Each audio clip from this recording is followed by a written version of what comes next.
মক্কা থেকে যে সাহাবার বাড়িঘর ছেড়ে হিজরত করেছে তাদেরকে বলে মহাজির। প্রিয় দর্শক, এরই মধ্যে সবচেয়ে আনন্দের এবং সুখের সংবাদ হলো আমাদের সবার শ্রদ্ধাভাজন, সবার প্রিয় আলেমে দ্বীন ডক্টর হযরত মাওলানা মিজানুর রহমান আজহারী হুজুর কয়েকদিনের মধ্যেই বাংলাদেশে আসতেছেন বন্ধুরা।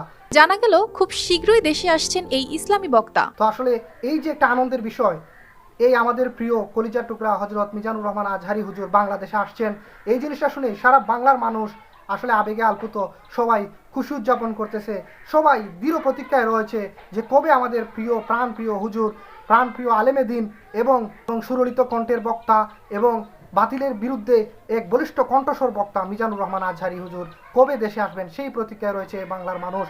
অনেকেই আমাকে ব্যক্তিগতভাবে মেসেজ করেছেন, কল করেছেন, সবাইকে শুকরিয়া জানাতে চেয়েছেন যে শাইখ আপনি কবে আসবেন। আমি আপনাদেরকে এতটুকু নিশ্চিত করছি যে আমি শীঘ্রই বাংলাদেশে আসছি ইনশাআল্লাহ। এবং হুজুর তার এক লাইভে বলেছেন যে তিনি কবে দেশে আসবেন। তিনি আসলে যেভাবে লাইভে বলেছেন যে কয়েকদিনের মধ্যেই তিনি দেশে আসছেন, আসলে এই ফেসিবাদ সরকার শেখ হাসিনার আমলে তিনি এই দেশ থেকে চলে যান। তিনি এই শেখ হাসিনার সরকারের আমলে তিনি আর দেশে আসেননি। কেন গিয়েছিলেন? কারণ এই সরকারের বিরুদ্ধে বিভিন্ন সময় বিভিন্ন এই সরকারের অপকর্ম সম্পর্কে তিনি আওয়াজ করেছিলেন এবং হক কথা বলেছিলেন। আসলে হক কথা বললে এই জালেমদের সহ্য হয় না, আর সেই জালেম হলো শেখ হাসিনা, তাদের সহ্য হয়নি, যার কারণে হুজুরকে বিভিন্নভাবে হয়রানি করা হয়েছিল এবং তিনি পরে বিদেশে চলে যান।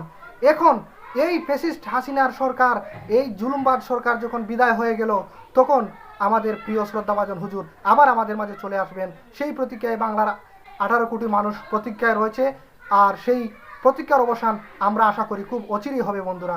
তো আসলে সেই প্রতীক্ষায় আমরা সবাই রইলাম। মক্কা থেকে যে সাহাবার বাড়িঘর ছেড়ে হিজরত করেছে তাদেরকে বলে মহাজির।